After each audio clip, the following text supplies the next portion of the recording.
കീറരുത് കേട്ടോ. ഈ പേപ്പർ ആ ഇല നശിപ്പിച്ച് കളയരുതേ. നശിപ്പിച്ച് കളഞ്ഞാൽ നമുക്ക് മരം ഉണ്ടാക്കാൻ പറ്റത്തില്ലല്ലോ.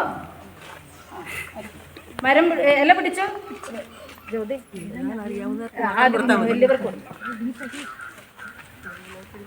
ഓക്കെ, നമ്മുടെ ചിന്താവിഷയം എന്താണ്? ദൈവത്തിന്റെ വൃക്ഷം. നാം പഠിച്ച വാക്യം ഏതാണ്? സങ്കീർത്തനം 1:3 അവൻ പറഞ്ഞേ, അവൻ ആറ്റരികത്ത് നട്ടിരിക്കുന്നതും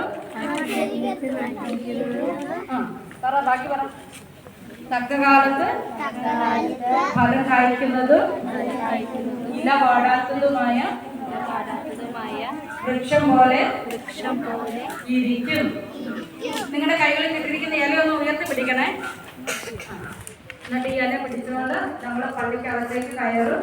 അതിനുശേഷം അവിടെ ഇരുന്നാണ് നിങ്ങൾ ഇവിടെ ഇരുന്ന് എഴുതാൻ വരയ്ക്കാനൊന്നും പറ്റത്തില്ലല്ലോ. അപ്പൊ നമ്മുടെ ഈ വർഷത്തെ BBSന്റെ ചിന്താവിഷയം എന്താണെന്ന് മനസ്സിലായോ?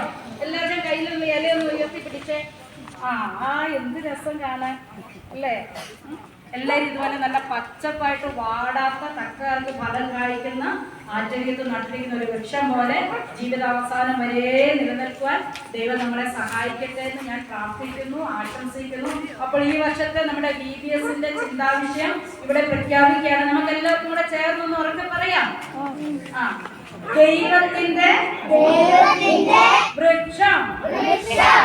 ഞാൻ ദൈവത്തിന്റെ വൃക്ഷം. ഞാൻ ദൈവത്തിന്റെ വൃക്ഷം. നമുക്ക് ആ വാക്യം ഒന്നുകൂടെ പറയാം.